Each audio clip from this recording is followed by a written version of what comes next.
The following content has been generated with artificial intelligence under minimal human supervision. The data presented may contain errors or inaccuracies. The opinions expressed in this content do not necessarily reflect the vision, position, or values of xAI. We recommend verifying critical information with additional sources before making decisions based on this content.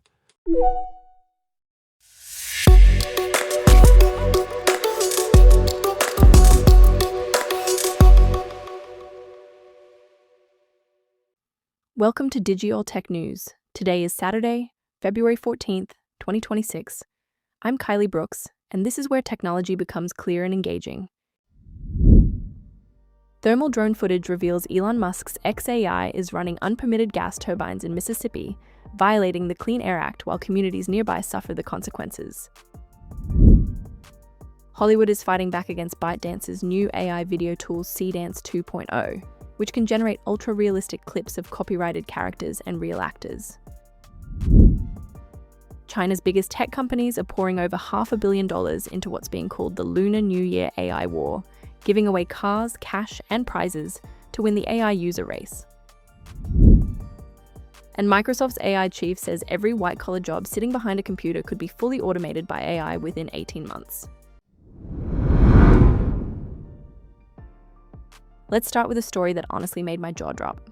The Guardian published thermal drone footage showing that 15 out of 27 unpermitted gas turbines at xAI's facility in South Haven, Mississippi, are actively running and spewing pollutants into the air.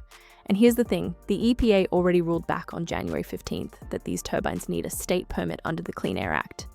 Mississippi regulators are calling them portable units on tractor trailers to dodge the permitting process, but the EPA says that loophole could mean zero emission standards apply. Bruce Buckheit, a former EPA air enforcement chief, reviewed the footage and said point blank, quote, "That is a violation of the law. What really gets me is the human side of this. There are at least 10 schools within a 2-mile radius. One resident, Shannon Samsa, collected over 1,000 signatures for a shutdown petition.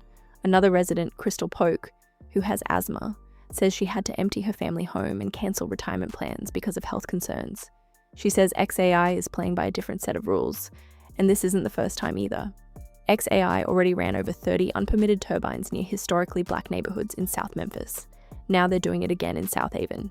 If the proposed expansion goes through, we're talking over 6 million tons of greenhouse gases and 1,300 tons of health-harming pollutants annually. That would make it one of the largest fossil fuel power plants in Mississippi. Now this next story is something else. ByteDance quietly launched Seedance 2.0, an AI video tool that can generate ultra-realistic clips from simple text prompts. And I mean ultra-realistic. People were creating things like a fistfight between Tom Cruise and Brad Pitt, Will Smith battling a red-eyed spaghetti monster, and even Friends characters reimagined as otters. Clips based on Lord of the Rings, Seinfeld, Avengers, and Breaking Bad went viral almost instantly. The Motion Picture Association, representing Netflix, Paramount, Sony, Universal, Disney, Warner Bros., and Amazon, came down hard. MPA Chairman Charles Rivkin said ByteDance launched a service without meaningful safeguards against infringement and should immediately cease its infringing activity. ByteDance responded by suspending uploads of images of real people and claimed the reference content came from a limited pre-launch testing phase. But what really struck me were the reactions from creators themselves. Deadpool writer Rhett Reese said, and I quote, "I hate to say it, it's likely over for us."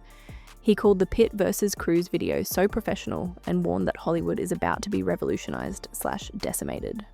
Writer Heather Ann Campbell had an interesting counterpoint though. She noticed that even with infinite creative power, people are still just making fan fiction of existing properties. As she put it, almost like the original ideas are the hardest part. And honestly, she has a point. Okay, here's a wild one. China's biggest AI companies are in an all-out spending war this Lunar New Year, pouring over $500 million combined into promotions, and the numbers are staggering. ByteDance is giving away 100,000 prizes during the main holiday TV gala, including luxury cars and cash packets worth about $1,280 each. But the real arms race is in the budgets. Baidu has put up 500 million yuan, roughly $72 million, for its Ernie chatbot.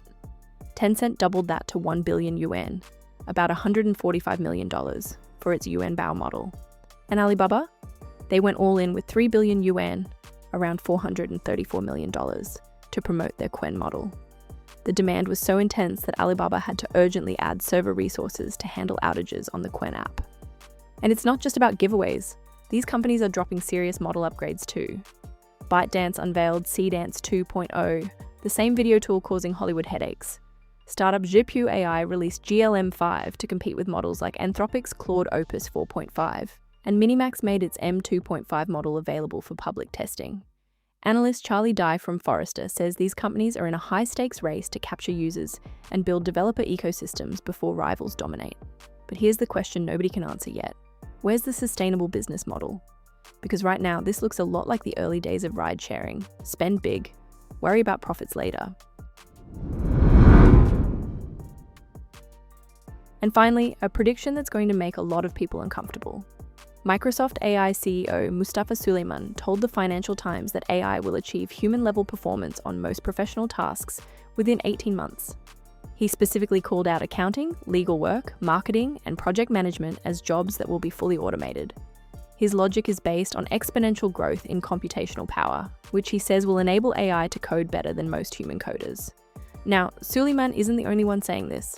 Anthropic CEO Dario Amodei has predicted AI could wipe out half of all entry-level white-collar jobs. Ford CEO Jim Farley said the same about white-collar positions in the US. And Elon Musk recently claimed at Davos that artificial general intelligence could arrive as early as this year. AI researcher Matt Schumer published a viral essay comparing this moment to February 2020, right before the pandemic changed everything. Except he says this will be more dramatic. But here's where I pump the brakes a little. A 2025 Thomson Reuters report found that lawyers, accountants, and auditors who are actually experimenting with AI are only seeing marginal productivity improvements. They're using it for targeted tasks like document review and routine analysis, not replacing entire roles. So there's a real gap between the predictions and what's happening on the ground. 18 months is a bold timeline, and I'd say the reality will probably land somewhere in between. So to wrap things up, we'll be watching xAI's first public hearing this coming Tuesday on those unpermitted turbines. The Seedance copyright battle is far from over, with the MPA demanding immediate action. China's AI spending war is only going to heat up as Lunar New Year celebrations continue this weekend. And that 18-month countdown on white-collar automation. We'll be tracking how that prediction holds up against reality. Stay informed, stay curious. Thank you for staying informed with Digital Tech News. We'll be back with more updates as they develop.